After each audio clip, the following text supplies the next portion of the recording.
പ്രാണനിൽ നീ മാത്രം. രചന അവതരണം മിത്രവിന്ദ. ഗൗരിയാണെങ്കിൽ മഹി അവൾക്കായി എടുത്തുവെച്ച ചപ്പാത്തിയും കറിയും എടുത്ത് അടുക്കളയിലേക്ക് പോയി. അവിടെ കിടന്നിരുന്ന കസേരയിലിരുന്ന് അവൾ ആഹാരം കഴിച്ചു തീർത്തു.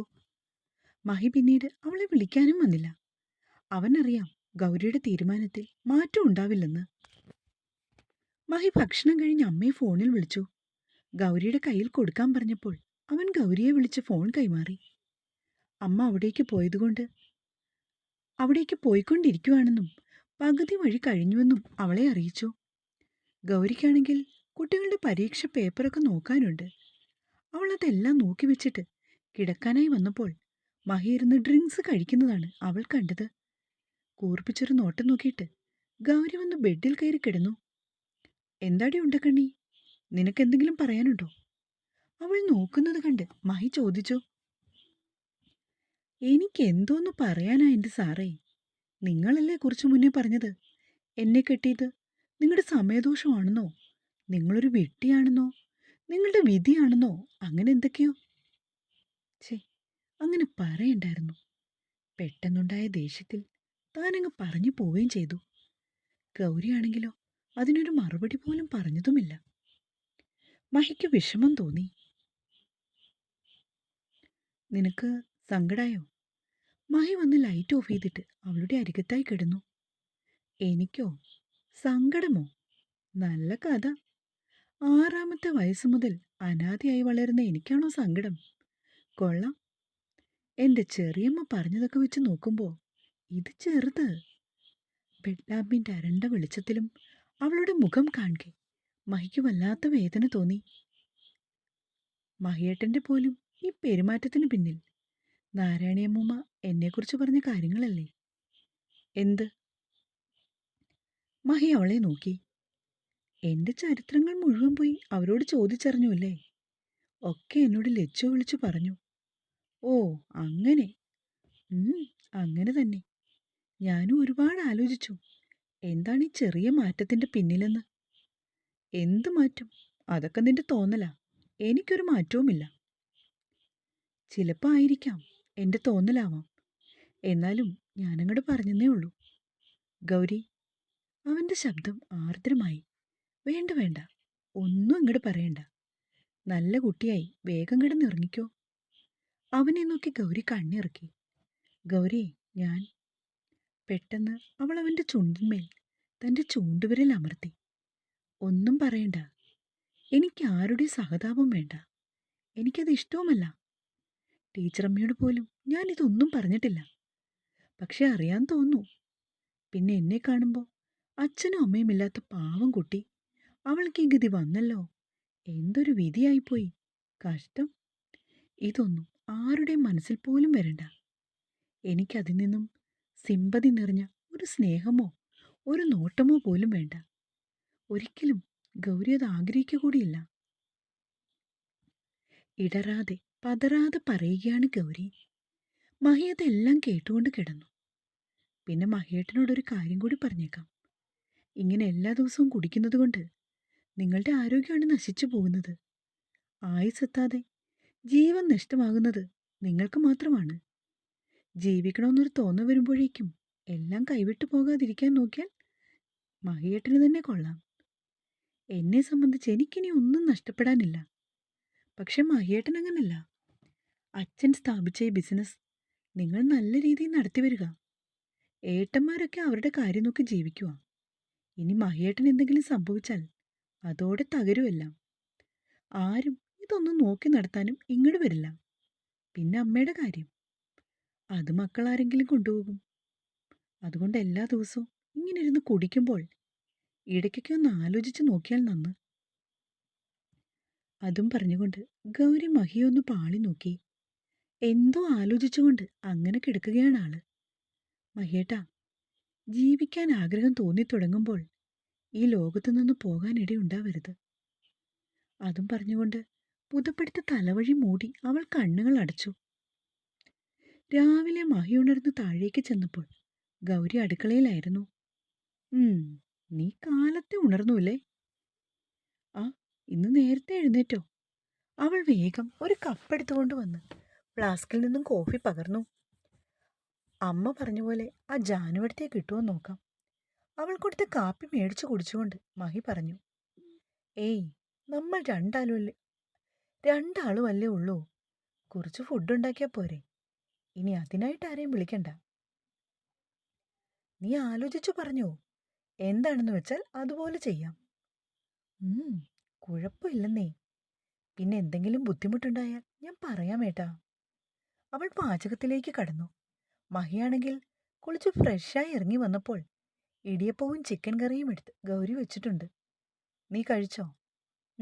ഞാൻ കഴിച്ചേട്ടാ. എന്നാ ഞാൻ പോയി റെഡിയായി വരാം. അവൾ മുകളിലെ മുറിയിലേക്ക് പോയി. നല്ല രുചിയുള്ള ചിക്കൻ കറി. അവൻ അല്പം ഇടിയപ്പം മുറിച്ചെടുത്ത് കുറുക്കിയ ചാറിൻ മുക്കി വായിലേക്ക് വെച്ചു. ഇവക്ക് നല്ലപോലെ പാചകമൊക്കെ അറിയാലോ. അവൻ ആസ്വദിച്ചിരുന്ന് കഴിച്ചെഴുന്നേറ്റു. ഗൗരി അന്നൊരു ചുരിദാറാണ് ഇട്ടത്. ഒലീവ് ഗ്രീൻ നിറമായിരുന്നു അതിന്. ഓരോ സ്റ്റെപ്പും ഇറങ്ങി ഗൗരി വേഗത്തിൽ താഴേക്ക് വന്നു. മഹി ഒരു വേള അവളെ നോക്കി. എന്താ? ഗൗരി ചോദിച്ചതും അവൻ തന്നെ ദൃഷ്ടി മാറ്റി. അല്ല, ഞാൻ ഓർക്കുമായിരുന്നു ഗൗരി. അവൻ ടവലെടുത്ത് കൈ തുടച്ചുകൊണ്ട് ഗൗരിയെ ഒന്നുകൂടെ നോക്കി. എന്താണെന്ന അർത്ഥത്തിൽ അവൾ തിരിച്ചും. നിനക്ക് വാചകം മാത്രമല്ല, പാചകവും വശമുണ്ടല്ലേ? ഓ, അതാണോ വലിയ കാര്യം? ഞാൻ കരുതി എന്താണിത്ര പറയാൻ വന്നതെന്ന്. ചിക്കൻ കറി കൊള്ളാം, സൂപ്പറായിട്ടുണ്ട്. വരവ് വെച്ചിരിക്കുന്നു. അവൾ അടുക്കളയിലേക്ക് പോയി ചോറ്റുപാത്രം എടുത്തുകൊണ്ട് വന്നു. കുറച്ച് ചോറും ബീൻസും മെഴുക്കുവരട്ടിയും മാങ്ങാ ചമ്മന്തിയും, പിന്നെ ഒരു ചെറിയ പാത്രത്തിൽ തലേ ദിവസത്തെ കിളിമീൻ പൊരിച്ചതും കുറച്ച് പുളിശ്ശേരി കൂടി പകർന്നു. എല്ലാം എടുത്ത് പൊതിഞ്ഞ് അവൾ ബാഗിൽ വെച്ചു. മഹി അപ്പോഴേക്കും കാറിൽ കയറി. പോകുമ്പഴി അവൾ അമ്മയെ വിളിച്ചു. അവരോട് കുറച്ച് സമയം സംസാരിച്ചു. ഫോൺ വെച്ച ശേഷം അവൾ മഹിയെ നോക്കി. ഭയങ്കര ആലോചനയിലാണ്. സ്കൂളിന്റെ ഗേറ്റിങ്ങിൽ കൊണ്ടുപോയി അവൻ കാർ നിർത്തി. വൈകുന്നേരം ചിലപ്പോൾ ഞാൻ കാണില്ല, ഡ്രൈവറെ വിടാം. വീട്ടിൽ ചെന്നിട്ട് വിളിക്കണം. അവൾ തലകുലുക്കി. മഹിയേട്ടൻ എപ്പോൾ വരും? ലേറ്റ് ആവുമോ? ഡോർ തുറന്നിറങ്ങിയിട്ട് അവൾ മഹിയോട് ചോദിച്ചു. നോക്കട്ടെ, ചിലപ്പോൾ കുറച്ച് ലേറ്റ് ആകും. എന്നാലും 8 മണിക്ക് മുന്നേ വരാം. അതുവരെ നീ ഒറ്റയ്ക്കിരിക്കില്ലേ? ഇരുന്നോളാം. അവൾ ബാഗ് തോളത്തേക്ക് ഇട്ടുകൊണ്ട് പറഞ്ഞു. മഹി തന്റെ നമ്പർ അവൾക്ക് പറഞ്ഞു കൊടുത്തു. താമസിയാതെ അവൻ വണ്ടി എടുത്തുകൊണ്ട് പോയി. ഓഫീസിലെത്തിയതും മഹി ഓരോരോ തിരക്കുകളിലായിരുന്നു. അപ്പോഴാണ് മഹിക്കൊരു കോൾ വന്നത്. അവൻ്റെ ഫ്രണ്ട് ദർശനായിരുന്നു. ദർശന്റെ വിവാഹമാണ് അടുത്ത ആഴ്ച. ക്ഷണിക്കാനായിരുന്നു. രണ്ടാളും പ്രത്യേകം വരണമെന്ന് പറഞ്ഞുകൊണ്ടാണ് അവൻ ഫോൺ വെച്ചത്. ഗൗരിയെ കൂട്ടിക്കൊണ്ടുപോകാൻ അവൻ അപ്പോൾ തന്നെ തീരുമാനിച്ചു. വൈകുന്നേരം മഹി പറഞ്ഞതുപോലെ ഗൗരിയെ കൂട്ടാൻ ഡ്രൈവറെയാണ് പറഞ്ഞയച്ചത്. വീട്ടിലെത്തിയിട്ട് അവൾ അപ്പോൾ തന്നെ മഹിയെ വിളിക്കുകയും ചെയ്തു. ഡോറൊക്കെ ലോക്ക് ചെയ്തിട്ടിരുന്നോണം. ഞാൻ പരമാവധി നേരത്തെ വന്നോളാം. ആ സെക്യൂരിറ്റി വന്നോളൂ എന്ന് പറഞ്ഞവൻ കോൾ കട്ട് ചെയ്തു. ഗൗരി തൻ്റെ ജോലികളിലേക്ക് കടന്നു. മുറ്റമെല്ലാം വൈകിട്ട് അടിച്ചുവാരിയിട്ടു.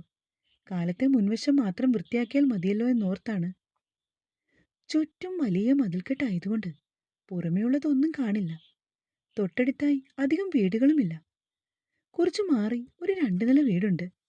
അവിടെ ബാൽക്കണിയിൽ ഒരു പെൺകുട്ടിയിരുന്ന് എന്തോ ചെയ്യുന്നത് അവൾക്ക് കാണാം. സന്ധ്യയായപ്പോൾ അവൾ കുളിച്ചു കയറി പൂജാമുറിയിൽ വന്ന് വിളക്ക് കൊളുത്തി. നാമമൊക്കെ ചൊല്ലിയ ശേഷം അമ്മയെ ഫോണിൽ വിളിച്ചു. ഹിമയോടും സംസാരിച്ചു. ശേഷം ലച്ചുവിനെ വിളിച്ചു. എല്ലാവരോടും സംസാരിച്ചൊക്കെ കഴിഞ്ഞ് TV ഒക്കെ കണ്ടുകൊണ്ട് അവൾ അല്പനേരം ഇരുന്നു. സെക്യൂരിറ്റി ഉണ്ട് ഗേറ്റിന്റെ ഭാഗത്ത്. രാത്രി 9 മണിയായിട്ടും മഹി എത്തിയില്ല. ഫോണിലേക്ക് വിളിച്ചു നോക്കിയാലോ എന്ന് പലതവണ ചിന്തിച്ചു. ഇനി ഡ്രൈവ് ചെയ്ത് വരുവാകുമെന്ന് കരുതി അവൾ അത് വേണ്ടെന്ന് വെച്ചു. എങ്കിലും വല്ലാത്തൊരു ഉൾഭയം അവളെ വന്നു മൂടി. ഈശ്വരാ, ഒന്ന് വേഗം വന്നിരുന്നെങ്കിൽ. അവൾ മൂകമായി പ്രാർത്ഥിച്ചു. പെട്ടെന്ന് അവന്റെ കാർ വന്ന് ഹോൺ മുഴക്കി. ഗൗരി ജനാലയിൽ കൂടി നോക്കിയപ്പോൾ കണ്ടു സെക്യൂരിറ്റി ചെന്ന് ഗേറ്റിന്റെ ഓടാമ്പൽ എടുക്കുന്നത്. അവൾ വേഗം പോയി വാതിൽ തുറന്നു. ആരെയോ ഫോണിൽ വിളിച്ചുകൊണ്ട് അവൻ അകത്തേക്ക് കയറി വന്നു. അമ്മയായിരുന്നത്. ഉഗ്രനായി അവനെ ശകാരിക്കുന്നുണ്ട്. ഗൗരിക്കും അത് കേൾക്കാം. മിക്കവാറും മഹിയേട്ടൻ ലേറ്റ് ആയതുകൊണ്ടാവും. സാരില്ല, രണ്ടെണ്ണം കേൾക്കട്ടെ, നല്ല കാര്യം. അല്പം കഴിഞ്ഞതും അവൻ ഫോൺ വെച്ചു. ഗൗരി, ഒരു കോഫി എടുക്ക്. ആകെ ഒരു ക്ഷീണം. മഹി സെറ്റിയിലേക്ക് പോയി ചാരിയിരുന്നു. ഗൗരി അപ്പോൾ തന്നെ അടുക്കളയിലേക്കും പോയി. ആവശ്യത്തിന് കടുപ്പവും മധുരവും ഇട്ട് ഒരു ബ്രൂ കോഫി എടുത്തുകൊണ്ടുവന്ന് അവൾ അവന് നേർക്ക് നീട്ടി. ഇതാ മഹിയേട്ടാ. Thank you. അവൻ അവളെ നോക്കി പുഞ്ചിരിച്ചു. കഴിക്കാനൊന്നും വേണ്ടേ? വേണം. ഞാൻ പോയി കുളിച്ചിട്ട് വരാം. ആദ്യം ഈ കോഫി ഒന്ന് കുടിക്കട്ടെ. അവൻ സ്റ്റെപ്പ് കയറി മുകളിലേക്ക് പോയി. അരമണിക്കൂർ കഴിഞ്ഞതും കുളിയൊക്കെ കഴിഞ്ഞ് ഇറങ്ങി വന്നു. നാളെ സാറ്റർഡേ ആയതുകൊണ്ട് ക്ലാസ് ഇല്ലല്ലോ അല്ലേ? ഇല്ല. നീ ഇവിടെ ഒറ്റയ്ക്കിരിക്കുമോ? അല്ലെങ്കിൽ ഓഫീസിലേക്ക് പോരെ?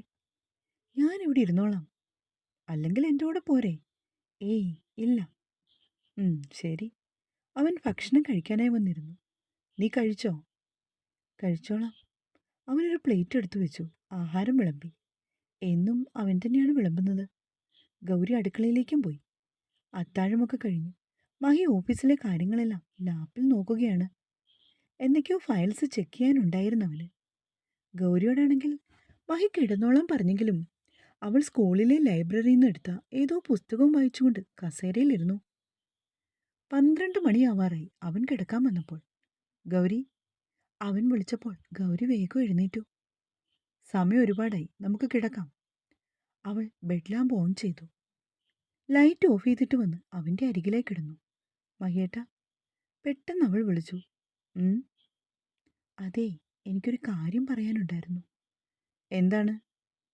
മഹിയേട്ടൻ പോകുമ്പോൾ നാളെ എന്നെ ആ ജംഗ്ഷനിലൊന്ന് ഇറക്കുമോ? എന്തിന്? തനിക്ക് എവിടെ പോകാനാ? അത് പിന്നെ ലച്ചുവിനെയൊക്കെ ഒന്ന് കാണാൻ പോകാനാണ്. ചെറിയമ്മ വിളിച്ചു നാളെ വരുന്നോന്ന് ചോദിച്ചു. അവിടേക്ക് പോകാനുള്ള വഴി നിനക്കറിയാമോ ഗൗരി? ഇന്ന് എന്നോട് ലച്ചു റൂട്ടൊക്കെ പറഞ്ഞു തന്നു. അവൻ കുറച്ചു സമയം ആലോചിച്ചിരുന്നു. ഉച്ചയാകുമ്പോൾ റെഡിയായി നിൽക്ക്, ഞാനും കൂടി വരാം. എന്നിട്ട് മഹി അവളെ നോക്കി പറഞ്ഞു. അത് വേണ്ടെന്നേ, ഏട്ടന് ബുദ്ധിമുട്ടാകും. ഞാൻ കാലത്തെ പോയിട്ട് വേഗം വന്നോളാം. ലച്ചുവിനെയും ചെറിയമ്മയൊക്കെ ഞാനൊന്ന് കാണട്ടടോ. അവൻ അവളുടെ നേർക്ക് തിരിഞ്ഞു കിടന്നുകൊണ്ട് പറഞ്ഞു. ഗൗരിയാണെങ്കിൽ പുതപ്പ് കൊണ്ട് കഴുത്തുവരെ മൂടിയാണ് കിടക്കുന്നത്. അത് കണ്ട് അവന് ചിരി വന്നു. അവൾ തലചിരിച്ചു നോക്കി. എന്തേ? അല്ല, നീ എന്തിനാ ഇങ്ങനെ ഇതെല്ലാം മൂടി പുതച്ച് ഒളിപ്പിച്ചു വെച്ചിരിക്കുന്നത്? ഏതെല്ലാം? അവൾ കിടന്നിടത്തു നിന്നും ഒന്നിളകി. ദേ, ഇതെല്ലാം തന്നെ എന്നു പറഞ്ഞുകൊണ്ട് അവൻ അവളുടെ ദേഹത്തു നിന്നും പുതപ്പ് വലിച്ചു മാറ്റി. ഗൗരി വേഗം തന്നെ എഴുന്നേൽക്കാൻ തുടങ്ങിയതും അവൻ അവളുടെ വയറിന്മേൽ തന്റെ കൈയെടുത്തു വെച്ചു. എങ്ങോട്ടടി ഓടുന്നത്? ഇവിടെ കിടക്ക്. പെട്ടെന്ന് അവൾ പിന്നിലേക്ക് കിടന്നു. കൈ എടുത്തു മാറ്റിക്കേ, എനിക്ക് ദേഷ്യം വരുന്നുണ്ട്. കൊഞ്ചം വന്നേക്കുന്നു. വേഗം കൈ മാറ്റിക്കേ. കൊച്ചു കുട്ടികളെപ്പോലെ മുഖം കൂർപ്പിച്ചു പറയുകയാണ് ഗൗരി. തൽക്കാലം മാറ്റുന്നില്ല, നീ കൊണ്ടുപോയി കേസ് കൊടുക്ക്. അല്ല പിന്നെ. അവനും വിട്ടുകൊടുത്തില്ല. മഹിയേട്ടാ, വിളിച്ചിലെടുക്കരുത് കേട്ടോ, കൈ മാറ്റിക്കേ. അവൾ വല്ലാത്ത അസ്വസ്ഥതയോടെ പറഞ്ഞു. അവൻ പക്ഷെ അനങ്ങിയില്ല. കണ്ണുകളടച്ച് ഉറങ്ങും പോലെ കിടന്നു. മഹിയേട്ടാ, അവൾ ഒന്നുകൂടെ വിളിച്ചു. പക്ഷെ മഹിയിൽ നിന്നും യാതൊരു പ്രതികരണവും ഉണ്ടായില്ല. ഗൗരിക്കാണെങ്കിൽ ആകെ ഒരു വിമ്മിഷ്ടം പോലെ തോന്നി. പുതപ്പ് വലിച്ചെടുത്തവൾ മേൽപോട്ടിട്ടു. പക്ഷെ അപ്പോഴും അവൻ കൈയെടുത്ത് മാറ്റിയില്ല. ആ, എനിക്കിപ്പോ സൗകര്യമായല്ലോ, മിടുക്കിക്കുട്ടി. അവൻ പറഞ്ഞതും അവൾക്ക് സംശയമായി. എന്തേ? അല്ല, നീ പുതപ്പിട്ട് മൂടിയതുകൊണ്ടേ എന്റെ കൈ അങ്ങോട്ടോ ഇങ്ങോട്ടോ നീങ്ങിയാലും എവിടെ പിടിച്ചാലും സാരമില്ല. ഇനി അറിഞ്ഞില്ല കേട്ടില്ല എന്നൊന്നും എന്നോട് പറയല്ലേ. അത് കേട്ടതും ഗൗരി ഒന്ന് ഞെട്ടി. അവനിനി എന്തെങ്കിലും തോന്നിവാസം കാണിക്കുമോ എന്ന് അവൾ ഭയപ്പെട്ടു. കൈയെടുത്ത് മാറ്റാൻ പറഞ്ഞിട്ട് മാറ്റുന്നുമില്ല. അവൾ നോക്കിയിട്ടൊരൊറ്റ വഴിയേ ഉള്ളൂ. ഗൗരി അവന്റെ കൈയുടെ മുകളിലേക്ക് തന്റെ കൈയെടുത്തു വെച്ചു. എന്നിട്ട് ഒന്നുകൂടി ആലോചിച്ചു. പിന്നീട് അവന്റെ വിരലിലേക്ക് തന്റെ വിരൽ കോർത്തു വെച്ചു. പെണ്ണിന്റെ ഇളം ചൂട് അവന്റെ ശരീരത്തിലേക്ക് പടർന്നു. വല്ലാത്തൊരു കുളിരും. ഇനി അങ്ങോട്ടോ ഇങ്ങോട്ടോ നീങ്ങിയാൽ ഞാൻ അറിയും. അവൾ പിറുപിറുത്തുകൊണ്ട് നോക്കി. ചുണ്ടിൽ ഒളിപ്പിച്ച ചിരിയുമായി അവൻ കണ്ണുകൾ അടച്ചു കിടന്നു. ഗൗരി മെല്ലെ അവനെയൊന്ന് നോക്കി. ഇന്ന് കുടിച്ചില്ലേ ആവോ, മണമൊന്നും ഇല്ലല്ലോ.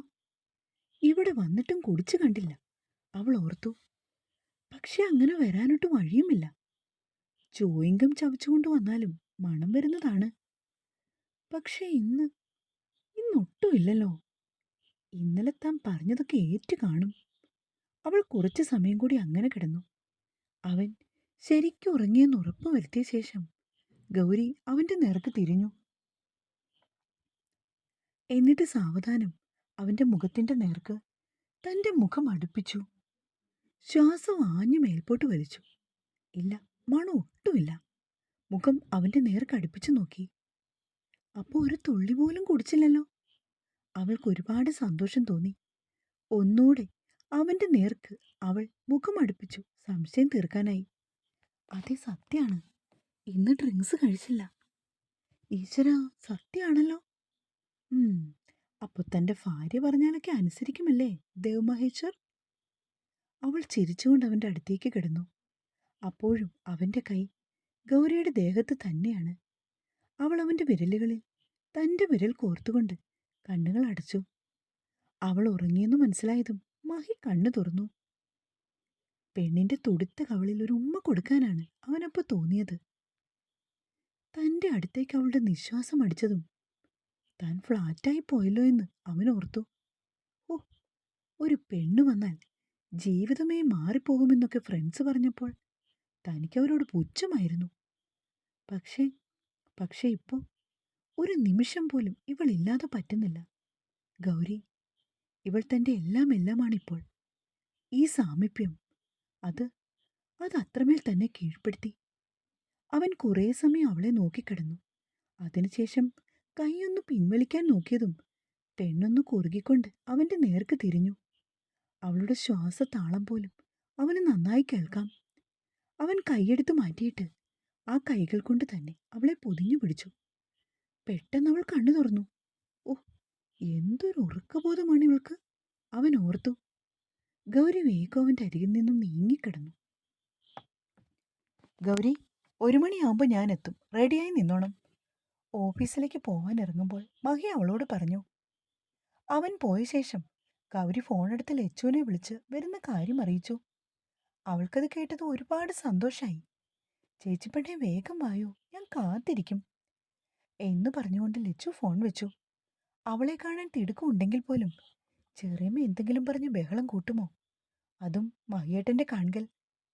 അവിടേക്ക് ചെല്ലാൻ പറഞ്ഞ് ചെറിയമ്മ വിളിച്ചതിൽ എന്തോ കാര്യലാഭം ഉണ്ടല്ലോ എന്ന് അവൾക്ക് തോന്നി. എന്തായാലും വരുന്നിടത്ത് വെച്ച് തന്നെ കാണാമെന്ന് ഗൗരി തീരുമാനിച്ചു. തുടരും.